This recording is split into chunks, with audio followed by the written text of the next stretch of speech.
पंढरपूरपासून अवघ्या 15 मिनिटांच्या अंतरावर पंढरपूर करकंब रस्त्यावर धोत्रेज ग्रँड प्रायव्हेट लिमिटेड घेऊन आले आहेत पंचतारांकित सुविधांनी युक्त हॉटेल ग्रँड। तसेच पुणे मुंबईच्या धर्तीवर सर्व सुविधांनी युक्त hotel Shreyas restaurant, veg non veg permit room बार, प्रशिक्षित कुक व होस्टिंग सेवा। हॉटेल ग्रँड मध्ये उपलब्ध आहेत 50 एसी रूम्स, 3500 स्क्वेअर फूट फुटाचा सुसज्ज बकवेट हॉल, भव्य एसी सूट्स, टेरेस गार्डन, भव्य लॉन आणि चेंजिंग रूम सहित स्विमिंग टँक, प्रशस्त पार्किंगची सुविधा। पंढरपूर नजीक असलेल्या हॉटेल ग्रँड या सुसज्ज आणि पंचतारांकित सुविधांनी युक्त hotel grand, hotel Shreyas restaurant, veg non veg permit room बार, पंढरपूर करकंब रोड। संपर्क 02180 24 22 45।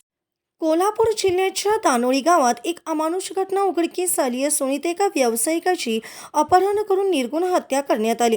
आरोपीने 25 लाखाची खंडणी उकळण्यासाठी व्यावसायिकाचं अपहरण केलं होतं, मात्र त्यानंतर पैसे न घेताच नराधमांनी व्यावसायिकाला संपवलं।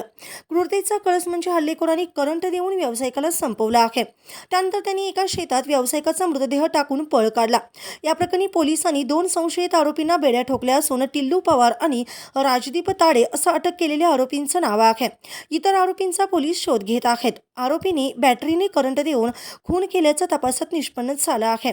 एका व्यावसायिकाची अशा प्रकारे अमानुष हत्या केल्याने गावात संताप व्यक्त करण्यात येत आहे।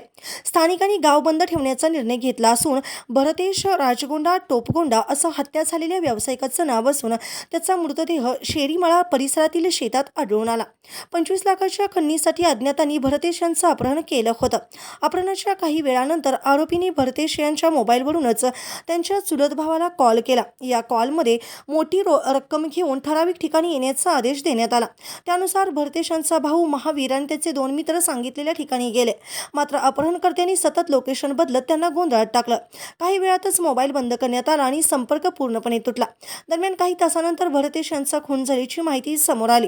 आरोपीने बॅटरीचा वापर करून शॉक देऊन भरतेश यांना संपवल्याचं तपासात समोर आलंय। घटनेची माहिती मिळताच संतप्त ग्रामस्थांनी जयसिंगपूर पोलीस ठाण्यात धाव घेतली। अपहरणकर्त्याच्या कॉलचे रेकॉर्डिंग ही पोलिसांना देण्यात आले, मात्र सुरुवातीला केवळ बेपत्ता नोंद करण्यात आल्याने ग्रामस्थांमध्ये तीव्र नाराजी पसरली। घटनेची गंभीरता लक्षात घेऊन सकाळी पोलीस निरीक्षक गोरे घटनास्थळी दाखल झाले। यावेळी ग्रामस्थांनी पोलिसांना उशिरा झालेल्या कारवाईवर संताप व्यक्त करत अधिकाऱ्यांना जाब विचारला। पोलिसांनी सध्या 2 आरोपींना बेड्या ठोकले असून इतर आरोपींचा शोध घेतला जातोय। ताज्या घडामोडी पाहण्यासाठी आमच्या YouTube चॅनलवरील PVR म्हणजेच पंढरी वार्ता या न्यूजला सबस्क्राइब करा आणि शेजारील बेल आयकॉनवर क्लिक करा।